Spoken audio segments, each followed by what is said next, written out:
भद्रं कर्णेभिः शृणुयाम देवाः भद्रं पश्येमाक्षभिर्यजत्राः स्थिरैरङ्गैस्तुष्टुवागुंसस्तनूभिः व्यशेम देवहितं यदायुः स्वस्ति न इन्द्रो वृद्धश्रवाः स्वस्ति नः पूषा विश्ववेदाः स्वस्ति नस्तार्क्ष्यो अरिष्टनेमिः स्वस्ति नो बृहस्पतिर्दधातु। ॐ शान्तिः शान्तिः शान्तिः। हरिः ॐ।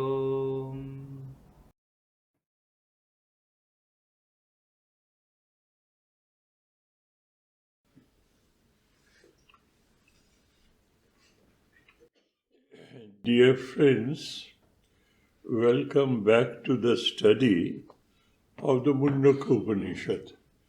And we were studying the second chapter or section of the second Mundaka. That is how I introduce it.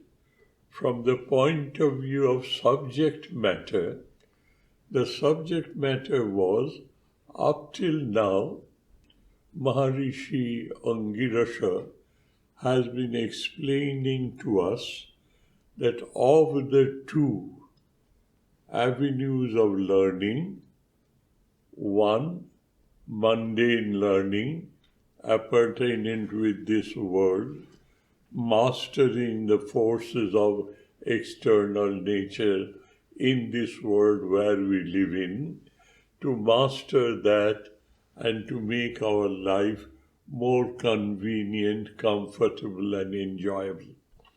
That is a branch of learning. It is indispensable, but it is not the sublime, not the supreme. What is sublime and supreme knowledge?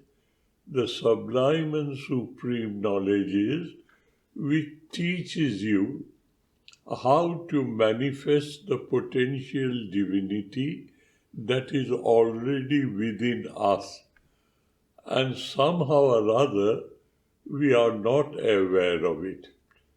Not only that we are not aware of it, we have no knowledge about that. That is also a learning. That is why it is said, para vidya. That is the sublime knowledge. Now, this is how Maharishi Angirasha answers to the pertinent question of Shaunaka the disciple, Kasminnu bhagavo vigyate sarvamidam vigyatam bhavatiti. Dear Lord, is there any avenue of learning proceeding which, following which, acquiring which, I will come to such a state where nothing remains unknown to me? Is there anything in this world? Now, dear, please kindly go back to that age when this Upanishad was written. Then the society was living in the hills and dales and the forests, and they had no other intention but to live in harmony with society, and the world or the geographic area, Arjavami, the Aryavarta, was so fertile that one crop, say 30 days a year, 3 months a year, one crop was good enough to keep them fed for the whole year. And the requirements are so few. People had enormous time to live in nature and with nature and enjoy the natural phenomena. Both the forces at play in this world and looking at it with great amazement, they always ask how, why, who. How is it all happening? Why is it all happening? and who is making it to happen. That was I would say, the spirit of the society at that time. So don't think that Shaunaka, out of nothing, has asked this question to build up this Upanishad. No, he is Mahashala, a very successful man. He does not know what escapism or defeatism is all about. With all the success this he has achieved, which what the world has given to him, in spite of that, he wants to know, is there anything in this world, dear Lord, having experienced which my hunger for knowledge, thirst for knowing, answering why and how of everything, will be totally satiated, totally disappear? Is there anything? In return, the teacher has told you that there are two branches of knowledge that one must follow. One is apara-vidya, not so sublime, but indispensable. Make no mistake, the worldly knowledge that we achieve through our tertiary education, schooling, college, university, research, how to master the various forces of nature at play, and mastering those forces, utilizing for the benefit of human life and living, is the goal of apara vidya. And that is why we find the human society has mastered, demystified mysteries of natural forces, and they are the rulers of the world, as it were. But they do not know who they are, they do not know why they are born, and they do not know what is the ultimate purpose of all this. Paravidya answers to these subjects. Ko aham asmi, who am I? What am I? What is the purpose of this life of mine? Where do I go from here in this very life? Is there anything knowing which the thirst for knowing further will be totally satiated? And the teacher says there are two branches of knowledge, apara vidya, not so sublime but indispensable. You have to go through it. And the next is the sublime knowledge. Jaya, what is the goal of that sublime knowledge? By means of which, by help of which, tat aksharam adhigamyate. This is how the Upanishad says. That sublime, that supreme, that immutable, adhigamyate. Now, this is a special usage in Sanskrit language. Adhipurvak gamadhatu. Gamadhatu is to go, is to move. As soon as it is prefixed by the word adhi, it develops a meaning. Movement with a particular care and attention.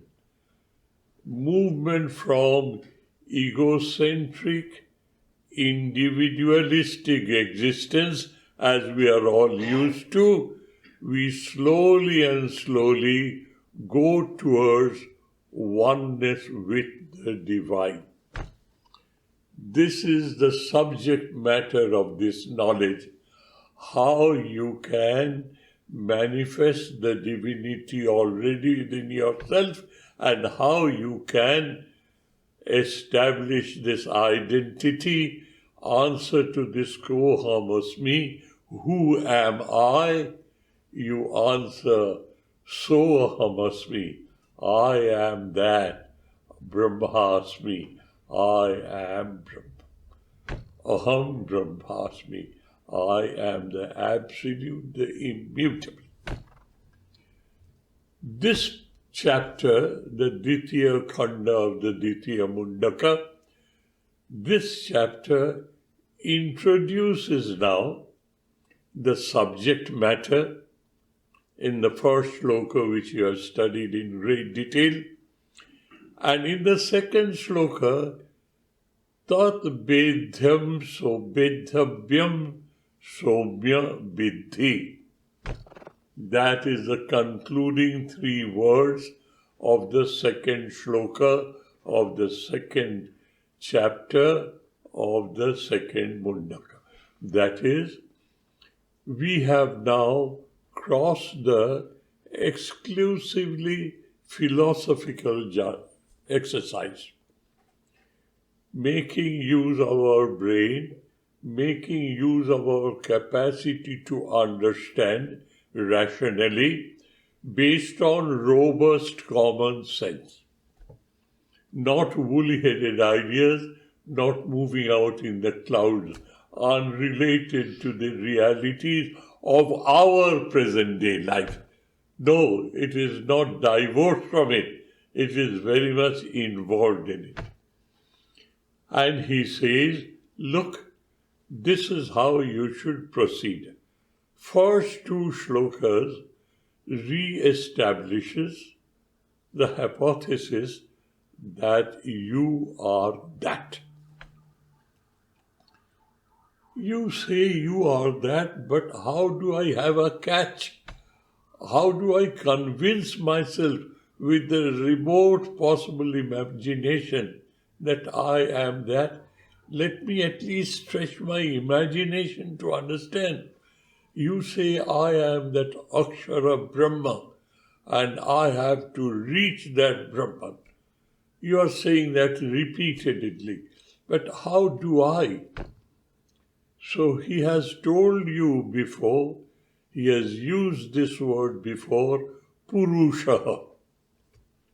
And I have been highlighting to you and reminding you, the word Purusha is very common in Sanskrit language and many regional languages in India based on Sanskrit. We always say it's masculine gender. It denotes a man. Please don't make that mistake. It has now an etymological meaning, a grammatical meaning, not only the usage. It has a grammatical meaning. What is that? The etymological meaning? Purishayanat Purnatvatva Purusha. One who resides in this Pura. Pura is a city, a town, a habitation. That which resides in this body, and that in its ultimate analysis is infinite, is eternal, it is immutable, it is absolute, and it is experienceable. Don't forget this, please, for heaven's sake. If you are a student of the Upanishad, the meaning of the word Purusha must be uppermost in your mind. What is that? Purusha here means not to what gender do we belong. He who resides in this body-mind complex, which is being compared with a city. A city generates electricity, city generates power, that power is distributed to all. With that power, so many things have happened. What is this body compared to a city? You feed it with food, you generate power, your life forces are strong, your intellect, your mind, everything, your muscles, your body, they're all active, and you know I am. I am, I exist and I reside in this body. As of now, as I am constituted today, I am aware, I am. That means I am aware, I exist, and that awareness is experienceable in me. I experience I am, and because I experience I am, that is why this world where I live in, this world exists, is. The world is, and I am. Grammatically, awareness of existence, when you express subjectively, you say I am, and when you say objectively, you say the world is. Purusha is that of which I am aware, I exist, I am. He resides in you because all the humans are on this Mother Earth, maybe quadrillions if not more. Each one says, I am. Each one says, I am. They say, I am, but they do not know what they are saying. They have their own interpretation of who this am is. I am this body-mind complex. I am this mind. I am this buddhi, intelligence. I am this ego. That's what I am. But all these are erroneous conclusions. That Purusha is the eternal being, and the body-mind complex is such that it has the capacity to de-ignorize yourself. You are ignorant now, it will tear asunder the knots of your ignorance, and it will be established in the regality, in the glory, in the majesty, in the magnificence of your own true original being. I am the divine, much more, I am the absolute. It is experienceable, not describable. Why not describable? Because it has no adjuncts to describe. This is Amurta Purusha. It is absolutely undefinable because there is no adjectives around it. But when I say that Brahman is nothing else but what you know as I am, all of us will not believe. How could I be Brahman? Why? Because I have been bound in knots and knots and knots of ignorance in such a manner that even I am told 1,000 times, I will not be able to comprehend it. I will not be able to experience it. Why? Because there is so much of ignorance in me. What is ignorance? Not only non-knowing or jnana, absence of knowledge. No, it is so positive. I know I am Sridharananda. And however you may teach me, I just don't budge an inch. I am. This is where we are. From the second chapter, this is second chapter of the second Mundaka, the teacher in the first shloka has established, as far as words can help you, to give you a vague idea as to who you are, what you are. That he has done. Now, he will teach you how to manage yourself, how to educate yourself, how to guide yourself in such a manner through a millennium-tested methodology. Not that he's making you a rat in an experimental laboratory. It has been time-tested for thousands of years. That methodology is to be taught to you now with a very simple example. What is that example? The example is there is a target. The target is soft, penetrable. And there is a very sharply honed and polished arrow. Tip of an arrow, the steel. And there's a piece of bamboo or cane and feathers in the back to balance it. That is the arrow. There's a bow. And there's a bowstring. What do? You hold the arrow in its right place, resting on your arm.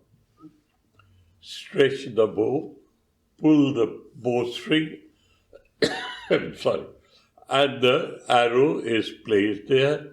And with pulling that string to the farthest extent, the maximum that you can take, generating an energy, and let the arrow go. You are a good marksman. The arrow hits the target, and the target being soft, it penetrates.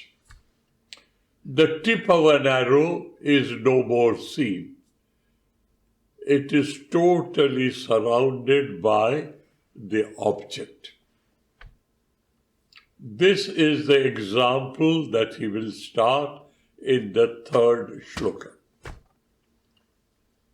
And then he will describe to you, comparing what is the bow, what is an arrow, how the arrow should be sharpened, how it should be placed, how the bowstring has to be pulled to the maximum extent beyond your ears, and then let it go.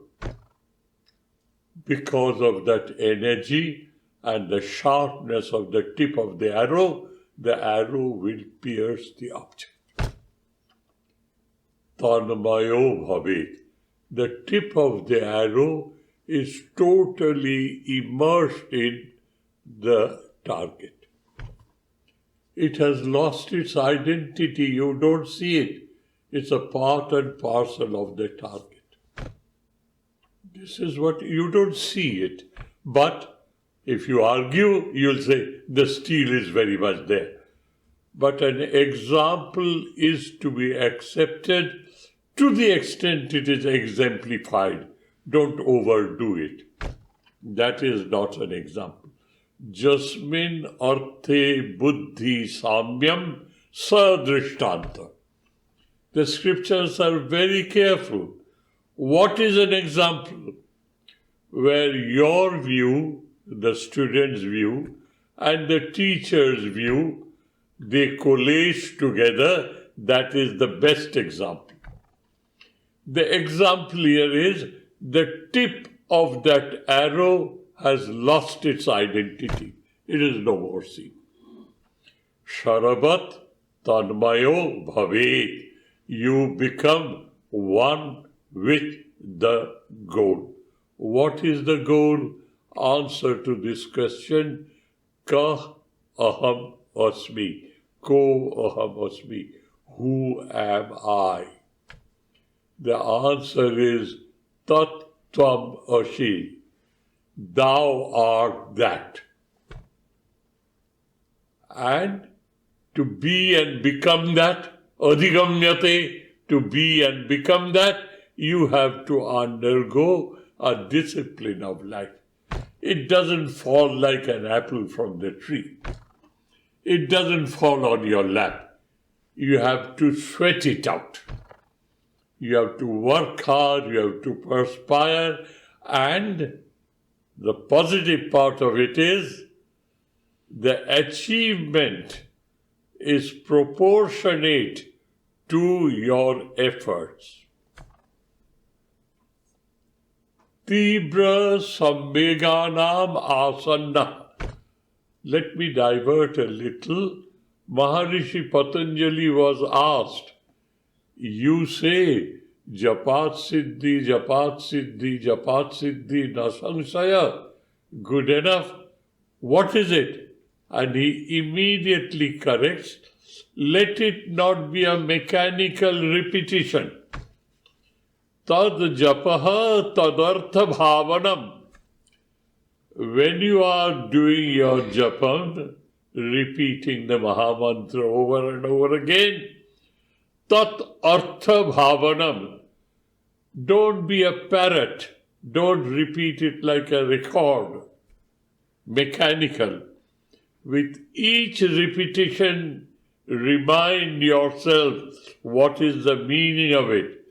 The meaning of it in general is, whatever our mantras may be, the meaning is that the divine is in me and I am in the divine. This is artha bhavanam. This is how you substantiate. The repetition is an anchor. From that anchor, this idea explodes and you absorb that idea. The divine is in me, I am in the divine. You are cutting at the root of the separateness. The student asks, when will it happen? Tibra sambeganam asanna. It depends on how intense, how deep is your urge. Intensity is tibra, sambega is urge. The deep urge to achieve makes it imminent. And for that matter, look at the life of Sri Ramakrishna. Before his first vision of Mother Kali, you read his life and you will find out to what intense extent that his urge to know was, so that he was prepared to destroy himself with the sword that Bhavatarini Kali held in her hand. He went to take that hand, destroy it. Tibra sambeganama. The life meant nothing to him without the awareness of presence of God. And he was blessed with the vision. Though I have deviated, but this is the sum and substance of the chapter that we will read. We have read the first shloka. Let us move to the second. I take this liberty occasionally skipping because I know if you are a sincere student, we have made it possible to park each of these lessons serially numbered in the YouTube so that you can follow the numbers sequentially and repeat yourself by listening to these talks over and over and over again. So dear, let me start on the second shloka, which we have to do today.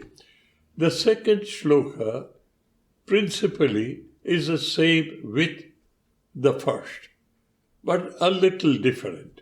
Why? Now, we are, say, 10 people here or 12 people here. Each one of us is different from the other. And the Upanishad is said, Matri Sama Upanishad. Upanishad is like an affectionate mother, the mother to the child. The mother very well knows what the child needs. 4 children, 3 children, 2 children. The mother knows what the constitution and temperament of each child is. And the mother provides them, nourishes them according to their needs. That is what Upanishad is Matrishama. It is meant for all of us, not only highly intellectually educated people, meant for all of us. So, it keeps on repeating, not knowing what idea will vibe with whom. All the Upanishads, or for that matter, the Shastras, as Acharya Shankara said, Shloka ardhena pravakshami jad uktam grantha kotibhihi. Look, my dear child, in half a verse, that is a 1 line of a couplet. 2 lines make a verse. Half a verse, that means in 1 line of a couplet, I will tell you what crores and crores of scriptures keeps on telling you regarding this Indian philosophy. Shloka ardhena, in half a shloka, pravakshami, I will explain to you precisely, prakrishta rupena vakshami, not in a haphazard manner, precisely. Jaduktam, which has been mentioned, where? Grantha Kotibhi, in crores of books. What is that?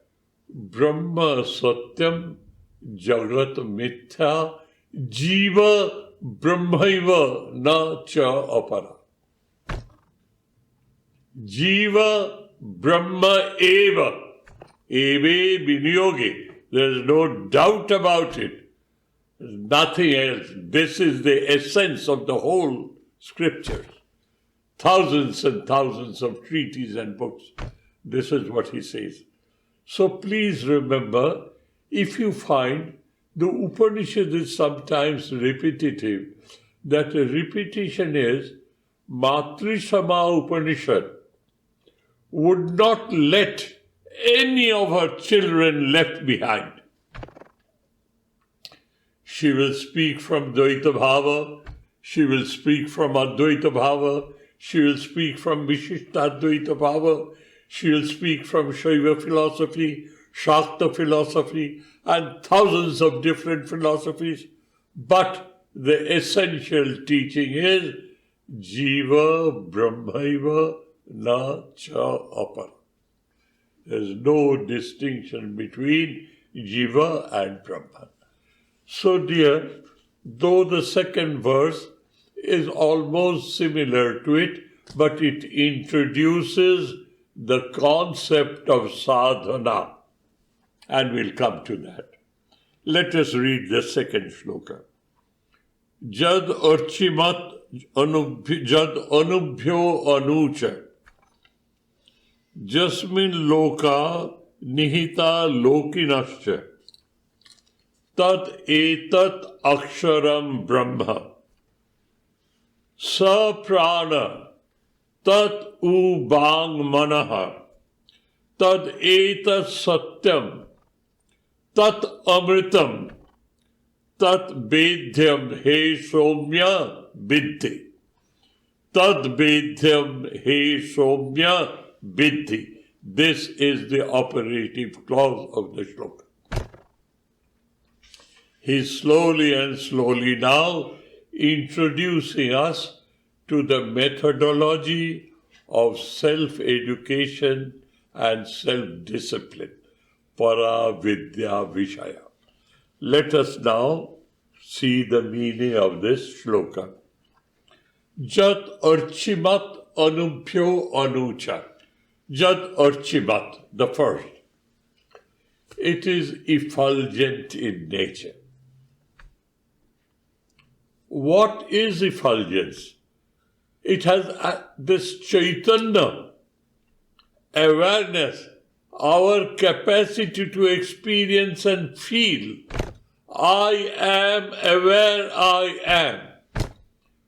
What is this awareness? Chaitana, Chaitanya. It has to be expressed in word. Without light, we see nothing. Without that awareness, we are not aware of anything. As for instance, when we go to deep sleep, dreamless sleep, we are aware of nothing. So, awareness is the foundation on which the whole structure is being built. And where is that awareness? I experience it. It's not a woolly-headed story for me. I experience I am. And the root is there. The anchor is there. Jat archivat, that which is by its own true nature effulgent, means Chaitanya Swarupa. Anubhyo anucha. Anubhyo anu. Anu means microscopic.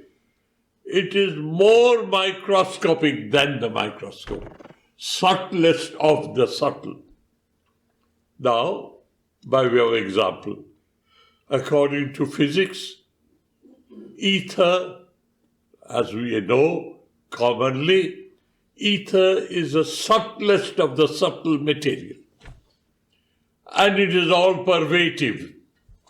It's all permeative. It is through and through, everywhere, ether. But ether is. To you, ether exists. That awareness of ether's existence is from you. That existence is here. That is why you see the existence there.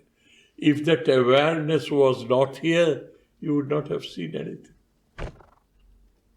Subtlest of the subtle and chakara jadanu anubhya anucha, grossest of the gross. Whole of that in this cosmos, subtlest of the subtle, grossest of the gross, whole of that is permeated by that awareness.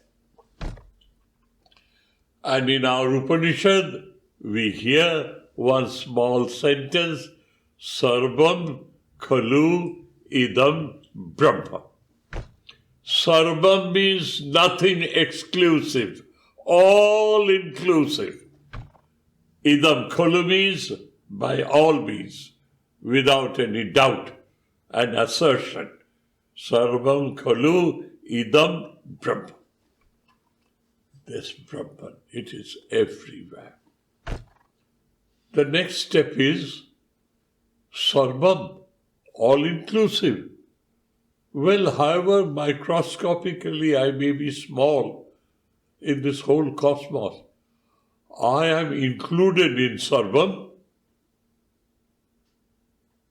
So is it wrong to conclude if Sarvam Khalu Idam Brahma is true, Ayam Atma Apitu Brahma?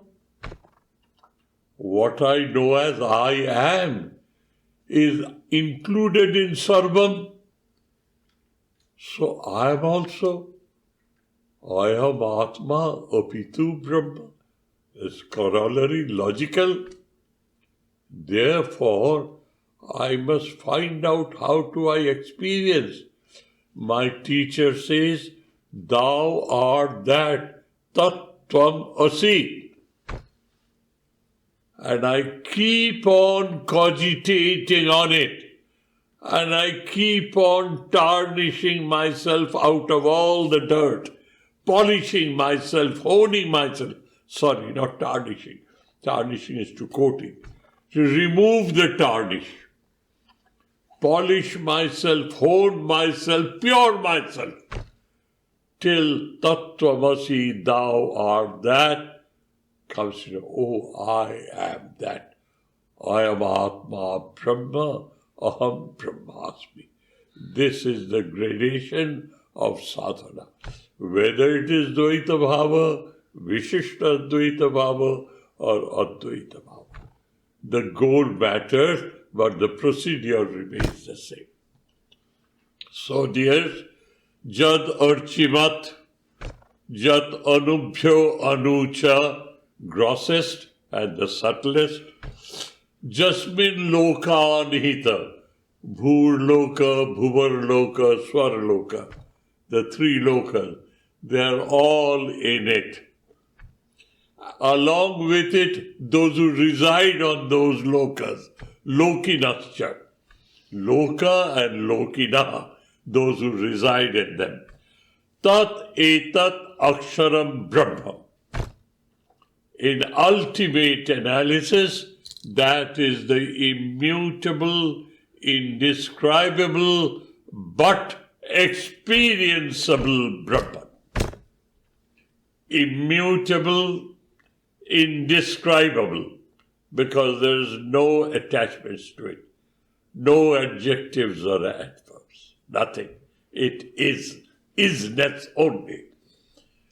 Tad aksharam Brahma, immutable, absolute, eternal, infinite, but not describable experience, on which I am experiencing every moment. Ahamasmi, ahamasmi, ahamasmi. I am, I am, I am. Tat etat aksharam Brahma. Sa prana, tat ubhangamanaha. The prana is in it. Bhang, capacity to speech, manaha, capacity to think, they are all in it. Tat etat satyam. That is the reality behind the so-called appearance.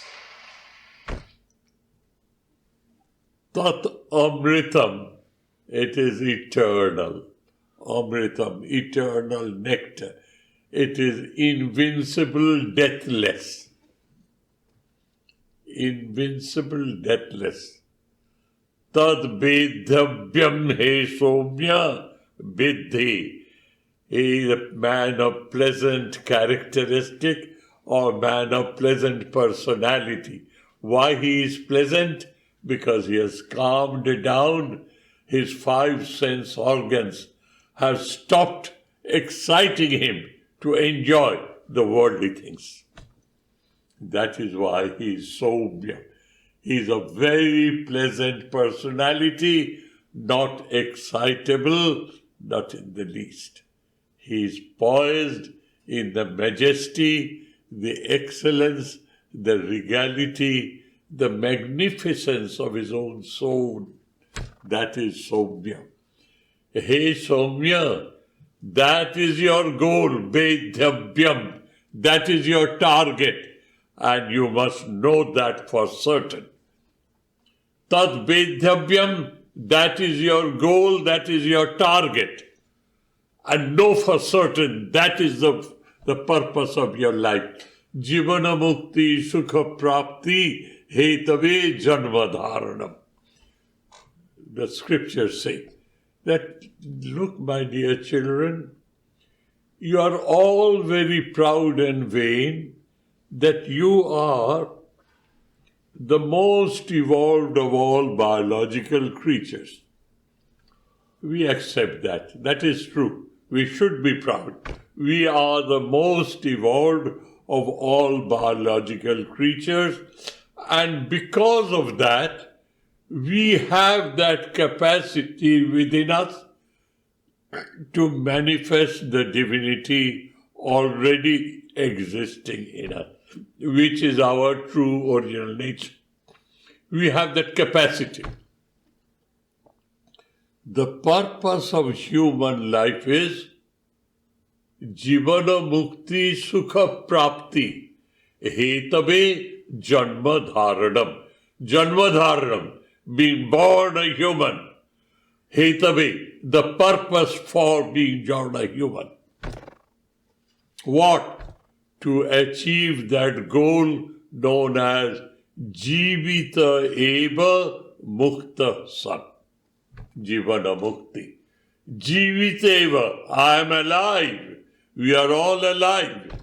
But we have been able to identify ourselves with our true original nature, not because of ignorance, what I think myself to be.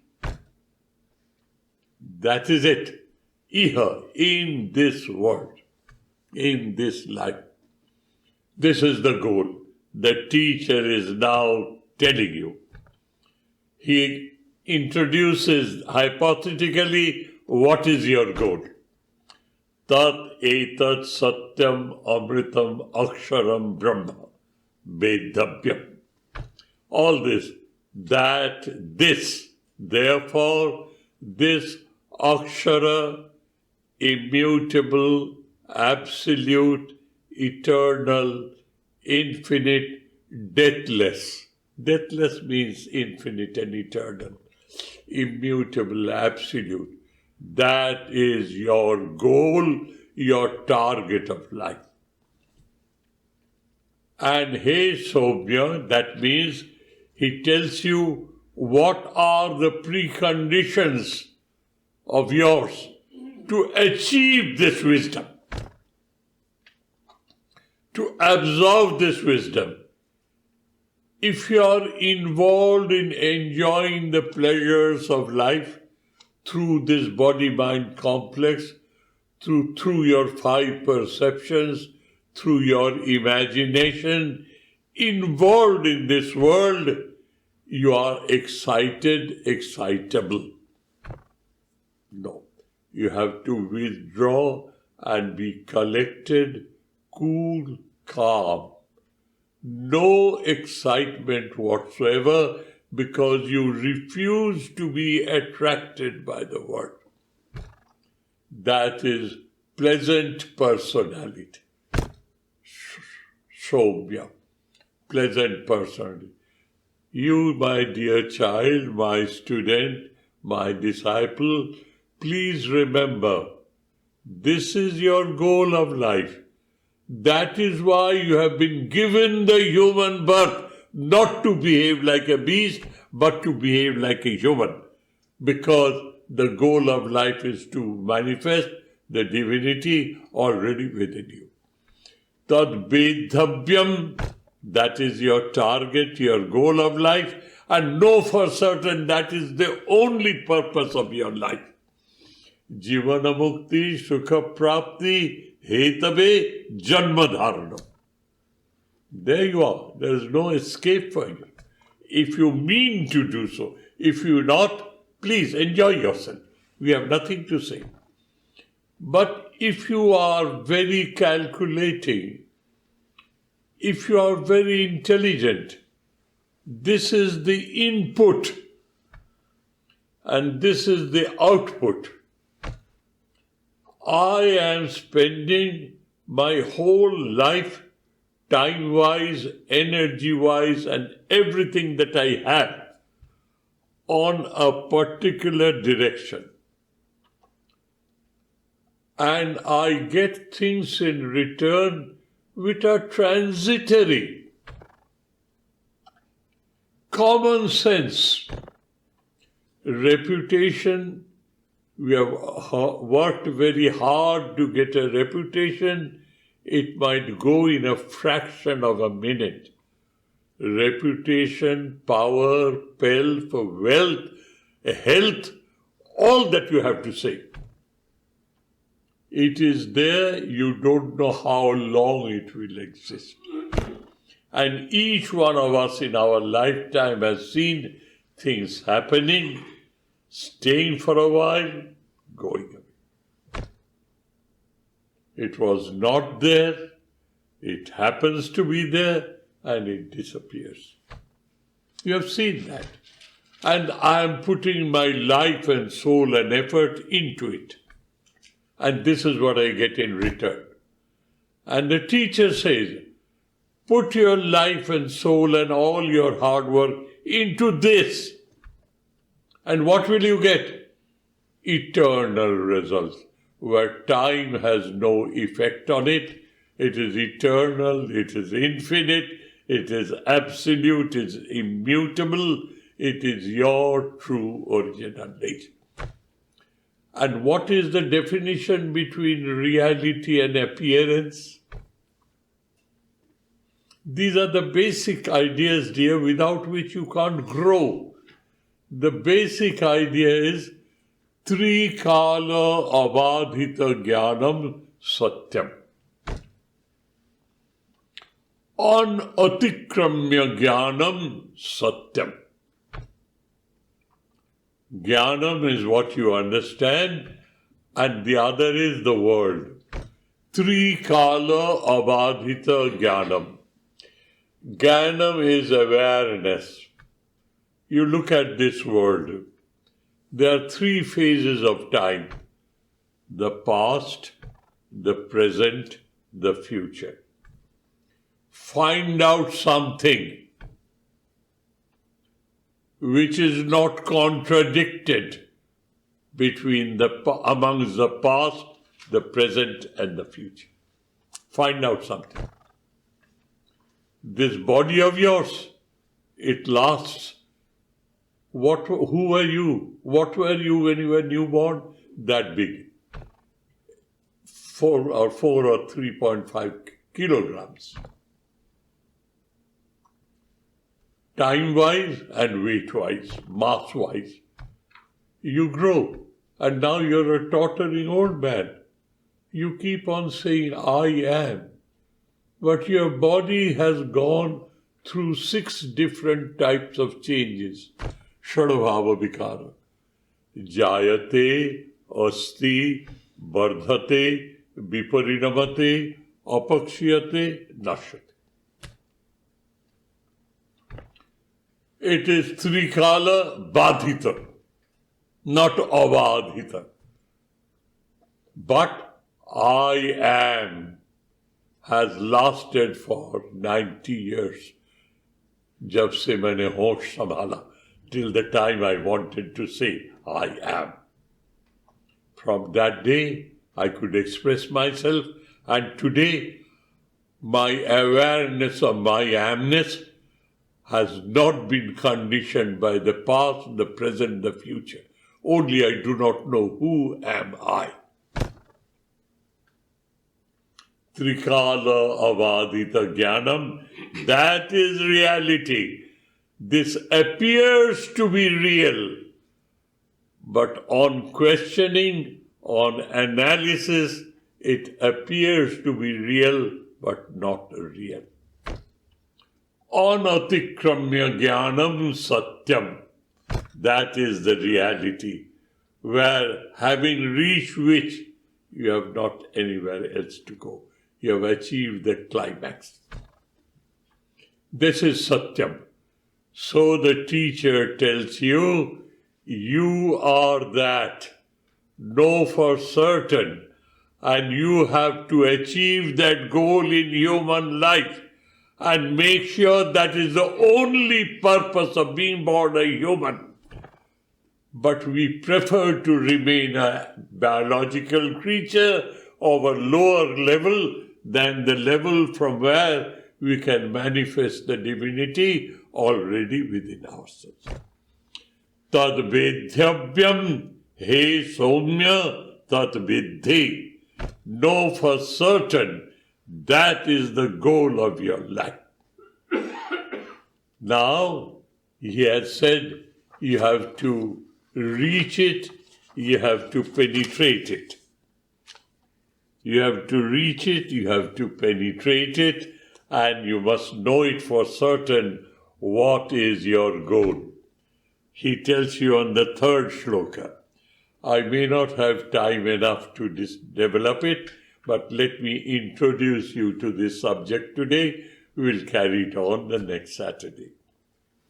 Dhanur grihitva Upanishadam Mahastram. Dhanu is a bow. It consists of the bow and the string, the bow string.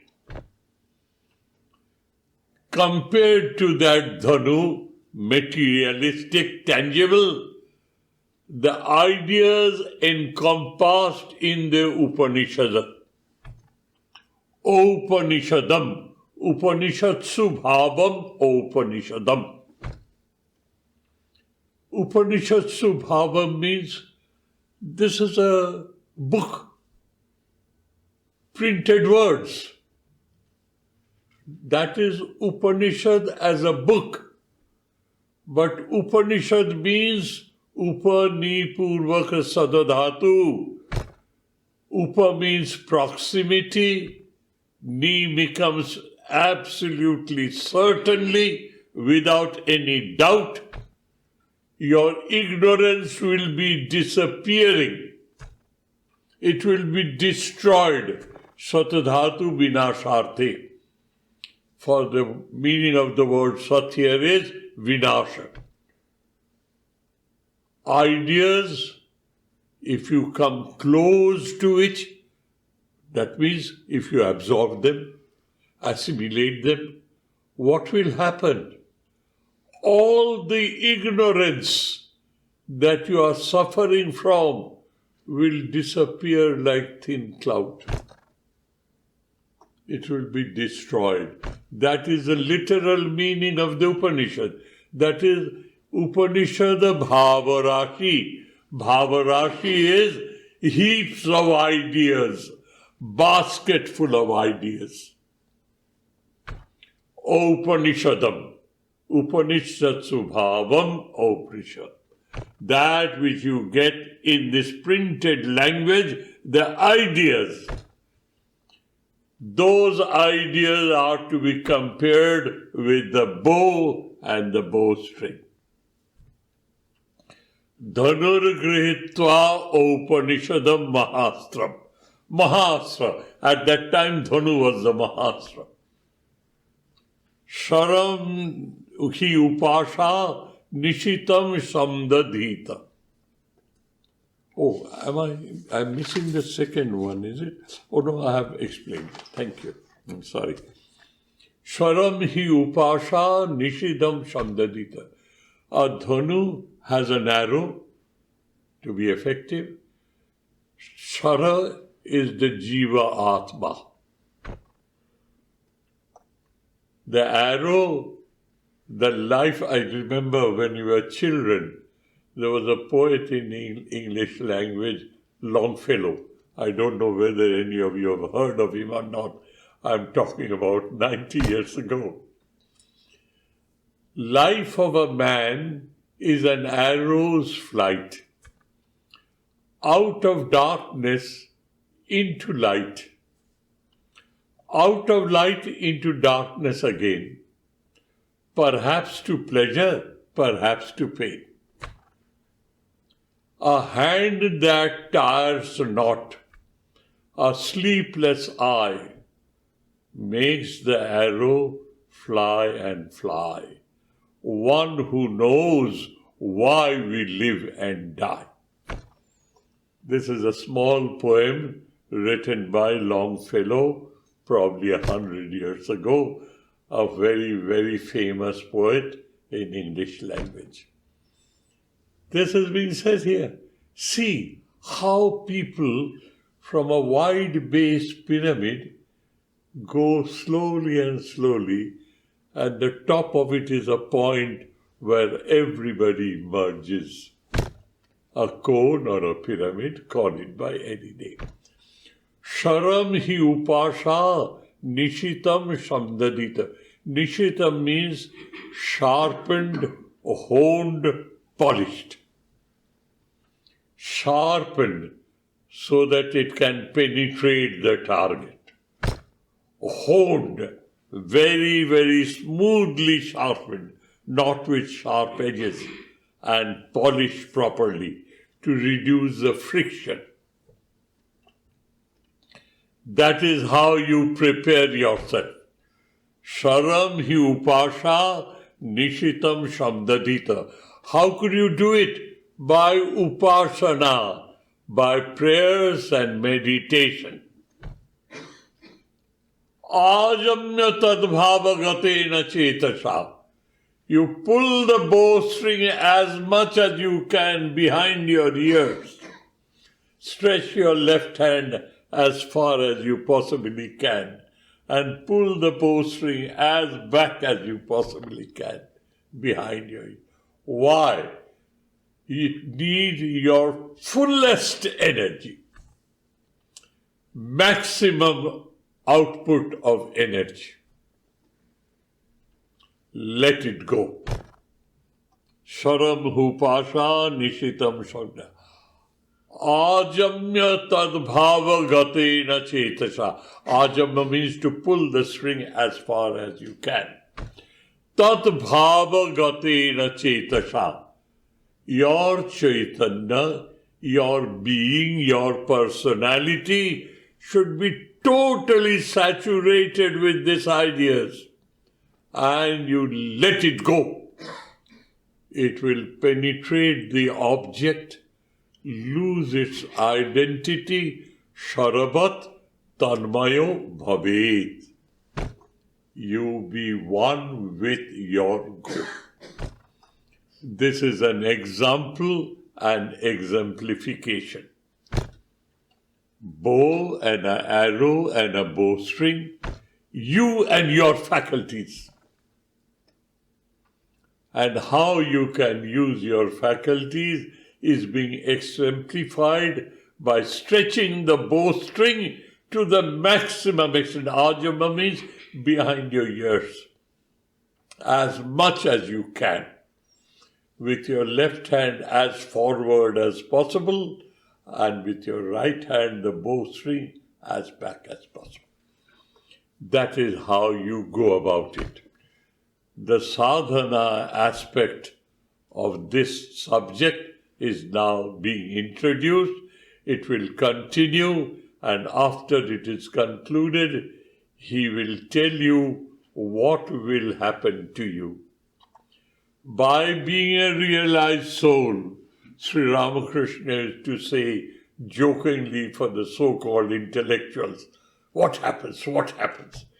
So Sri Ramakrishna used to say, do you think you grow two long horns and a long tail in a human body to prove that you are a sthita prajna, you are a knower of the self?